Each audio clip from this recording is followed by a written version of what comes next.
வணக்கம் தனுசு ராசி அன்பர்களே. இன்றைய வாரத்திலே நாம் பார்க்கக்கூடியது கார்த்திகை நட்சத்திரத்திலிருந்து மகம் நட்சத்திரம் வரைக்கும் சந்திர பகவான் செயல்படக்கூடிய சூழ்நிலையிலே அஷ்டமம் அப்படிங்கிற கடகராசிக்குள்ளே வரும்போது இருக்குது அப்படிங்கிறத புரிந்து கொள்ளுங்கள். அதனால் அந்த நாட்களிலே கொஞ்சம் உடல் சோர்வுகள் வருவதற்கும் மயக்கத்தன்மைகள் வருவதற்கும் ஊக்கமின்மையாக இருப்பதற்கும் வாய்ப்புகளும், முக்கியமாக கபம் வருவதற்கு வாய்ப்புகள், கொஞ்சம் அயன் விஷயங்கள் எல்லாம் நமக்கு எப்படி இருக்கும், கொஞ்சம் செய்யணும்னு தோணும் ஆனால் செய்யாமல் போயிடும். அப்படி ஒரு விஷயங்கள் வரும். சுவாச கோளாறுகள் வருவதற்கான வாய்ப்புகள் உண்டு. அதனால் கொஞ்சம் அது மட்டும் கொஞ்சம் கேர்ஃபுல்லாக பார்த்துக்கிடுங்க. உங்கள் ராசிநாதனான குரு உங்கள் ராசியே பார்த்து கொண்டிருக்கிற சூழ்நிலையும், ராசியின் அஷ்டமத்தில் உட்கார்ந்துருக்கக்கூடிய சுக்கிர பகவான் உங்களுக்கான விஷயங்களில் நல்லது ஒரு சுகத்தை தருவதாக அமைகிறார்.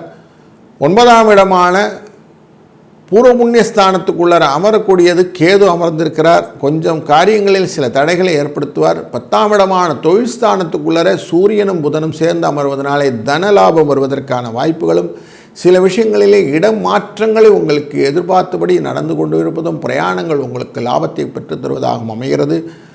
குடும்பஸ்தானத்தை சுக்கிரன் பார்வையினாலே உங்களுக்கு சில விஷயங்களிலே எதிர்பாராத விஷயங்கள் லாபங்களை பெற்றுத்தருவதாக அமையும். கம்யூனிகேஷன்ஸ் விஷயத்தில் கொஞ்சம் எச்சரிக்கையாக செய்தீர்களானால் குருவின் அருளாலே நல்லது நடக்கும்.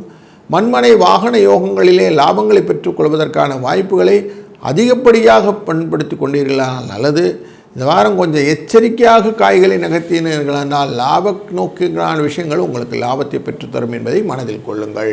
நல்லது நடக்கும், நல்லதே நடக்கட்டும். வாழ்க வளத்துடன்.